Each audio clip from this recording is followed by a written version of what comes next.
Y a-t-il des signes certains qu'une personne a besoin de délivrance? L'avortement, l'interruption volontaire de grossesse, qu'on ait pratiqué sur soi-même, conseillé à d'autres ou auxquels on a participé de façon active. L'appartenance à la franc-maçonnerie, un quelconque contact avec des sectes par exemple, des parents appartiennent ou ont appartenu à cette secte, des fausses religions, et par extension la philosophie qui sous-tend la pratique du zen, du yoga, de la méditation transcendantale, de la macrobiotique ou des arts martiaux. Les sciences occultes, la magie noire consiste à faire du mal à quelqu'un avec l'aide du démon. La magie blanche qui consiste à croire que l'on fait du bien à quelqu'un fait toujours intervenir Satan. Le spiritisme qui consiste à interroger les morts. La divination cherche à découvrir l'avenir ou quelque chose de caché de quelque façon que ce soit. Toute méthode pour acquérir une sagesse, une direction, une connaissance ou un pouvoir surnaturel ouvre la porte aux esprits impurs, lesquels peuvent continuer de faire du mal à des années de distance tant que cette porte n'a pas été refermée. Et évidemment, le fait d'avoir consulté même des années auparavant, voyants, guérisseurs, magnétiseurs, marabouts, gourous et autres mages et sorciers.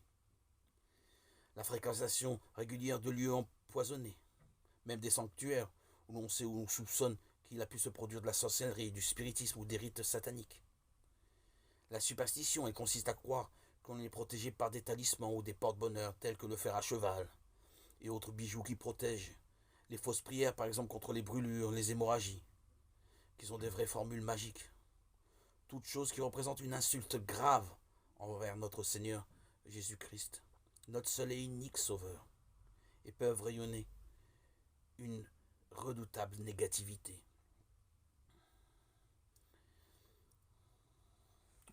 Peut-on se délivrer soi-même des esprits impurs?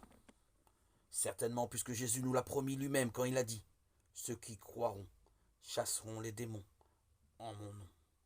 Marc 16, 17.